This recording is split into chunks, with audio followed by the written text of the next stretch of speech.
Hey everybody, welcome to Kimmel's Hour. It's about time for another movie review. Tonight's movie, The Unbearable Weight of Massive Talent. I am super excited about this. Hour and 47 minutes long. Nicolas Cage, Pedro Pascal, Tiffany Haddish, Doogie Howser, Neil Patrick Harris are all in this. And it's about Nicolas Cage, who is playing, or channels his iconic character that he's played over the years because he's caught between a superfan and CIA agent. I don't know.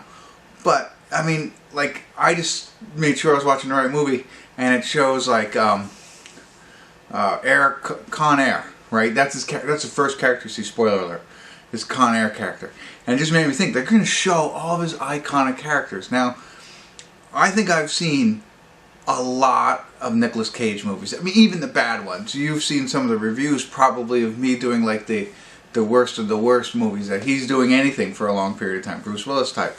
But back in the day, I mean, I was ready to say I remember seeing him in Raising Arizona. And I was going to say, if you haven't seen Raising Arizona, get off my channel. No, just kidding. Just go watch it. You know what I mean? And then I realized as I was going up the stairs, before I was going to turn this on, the one before that, Valley Girl. Not the musical, the 80s Valley Girl. That was Nicolas Cage. I mean, Moonstruck, right? That was the other one. I mean, there's so many. I mean, and we're dating ourselves. I mean, Face Off. You can go on and on. Con Air, I already talked about. We could talk about every. And I'm so excited to see the characters in this and to see if I recognize them. It seems like it's supposed to be an action-based comedy, so it's going to be more around that instead of the dramas and stuff. Like, I don't think he'll channel his inner Valley Girl character, but maybe. Who knows? I don't know. But as you can tell, I'm pretty excited. So we'll see. I'll get into it, find out what it's about, give you a better idea, and let you know if it's worth watching. 7.3 on IMDb. 7. I didn't see how many people rated it so far, but that's a pretty good score, I think. 28,881. I think that's an 8. 28 or 29,000. I don't know. That's a ton of people, so it's got to be good. All right, let's get into it. I'll be back.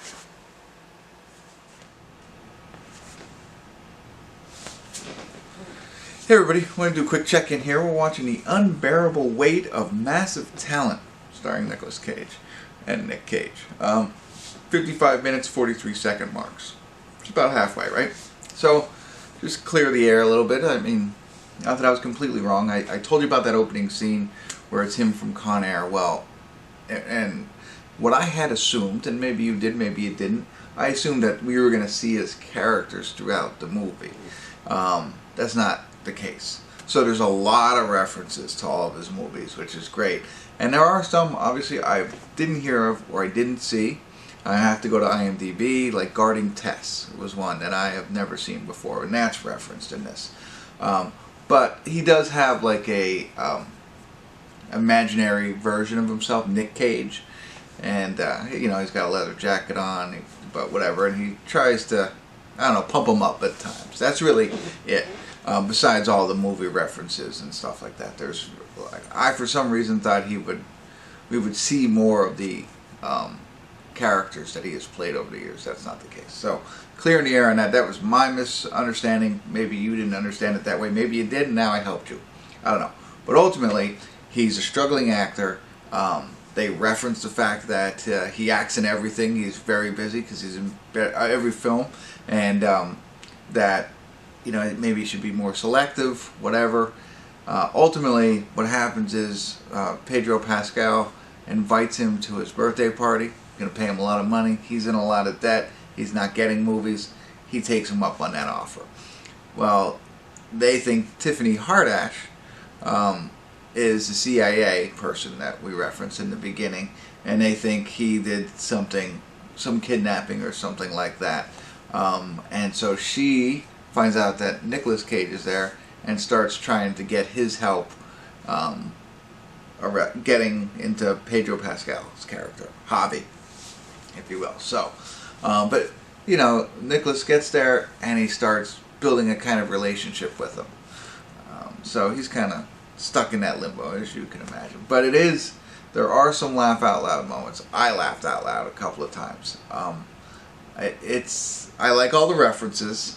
You know, I'm trying to see, oh, did I see that? You know, and I'm guessing, I'm trying to get them before they tell me, you know. So that's fun for me. And I do like he's playing. I don't think he's really playing himself. I thought he would, but he's playing an amped up version of himself in a sense, right? But so far so good. I think it's funny.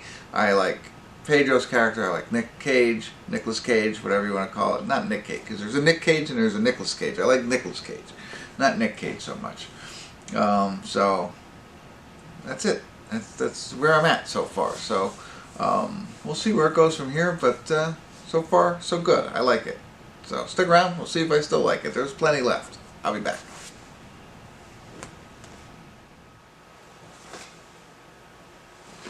Hey everybody, we're at the credits of The Unbearable Weight of Massive Talent, and I'm gotta keep my eye on the screen because I just have a feeling that there might be a post-credits scene, so I'm gonna keep an eye out for that. But in the end, I think it's one of the better films Nicolas Cage has made in a long time. I mean, a lot of his stuff is straight to DVD, and I'll watch them. Don't get me wrong, as you know, as they come out. But this one obviously didn't go straight to DVD. This is more of in the theaters and back out, and for good reason. I think 7.3 is pretty accurate. I'll probably give it a 7 overall. I don't think it's higher than that, but it's like for a new Nicolas Cage movie, I think that's pretty good. There's a lot of absurdity in it, but it's meant to be there, so don't go into it thinking this is a true life story. I think the best part about this whole film is the what do you call it? The chemistry between him, and whether it's him and Pedro Pascal or the characters that they're playing. I was thinking like the bromance that they have together was really like the highlight, I think. And it's funny, I was thinking to myself, like, Pedro Pascal, honestly, before Mandalorian, I don't know if I knew who he was. I'm sure I didn't know who he was. And then he showed up in Wonder Woman 1984, and you know, I thought of him as a serious actor. You know, he's playing the Mandalorian again, not knowing much more credit. But then in 1984, the quirky character that he was there, and then what he brings to this, it's like, okay, I like him. You know, I'm sure he's got some other serious roles, and maybe I've seen him before, but nothing really comes to mind. But I really liked, he played his character really well.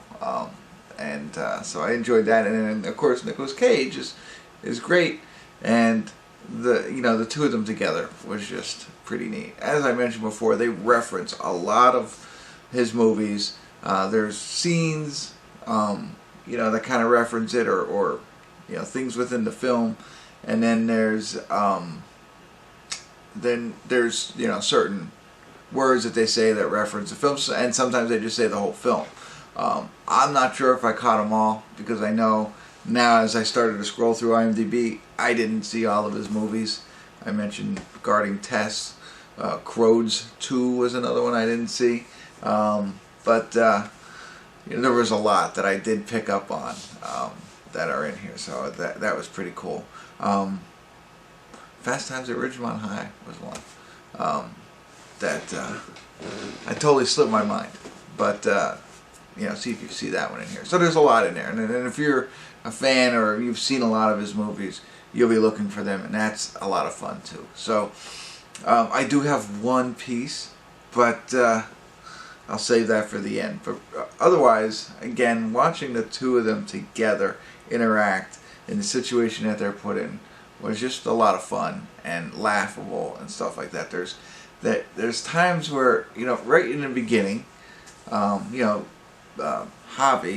is trying to have as much fun. So he's trying to, create acting scenes between him and Nicolas Cage, and it kind of happens throughout, or his character, Nicolas Cage, kind of happens throughout the movie. And, there's times where you're not sure, is that what they're doing, or are they really acting? And some of the scenes are quite funny. So that very enjoyable. But sometimes I was like, I don't know if they're real or they're trying to act. And you know what I mean? I know that obviously they're acting and they're in a movie, but there's times where they're acting, acting, and it's like, so that was fun. And I think that's good. I don't have to know. I don't need to know. It just made me, and I think that's what they wanted you to do.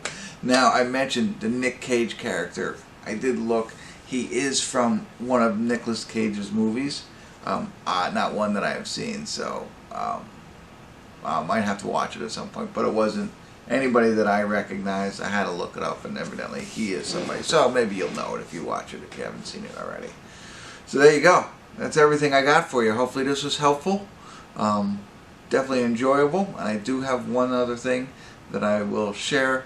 It's not going to spoil it, but I do want to talk a little bit more openly. So if you haven't seen it, this isn't a movie that you really spoil. You know what I mean? But anyway, spoiler alert, spoiler alert, spoiler alert. So if you've seen the movie, you might ask the same question. So was it real? Or was it all just the movie? Right? So I think that's part of it too, left to your imagination, but it could be either, right? I mean, it could have actually all happened and then they wrote it into a movie, or they could have met and then started to come up with this different idea and throw it all in there. I think it's the latter. That's my opinion. That's all I'm saying. I think that's what happened, but in the end, I guess we all have to go see Paddington too. I mean, I guess so. So, alright, that's it. Thanks for tuning in. Kimmel's Irish Pub.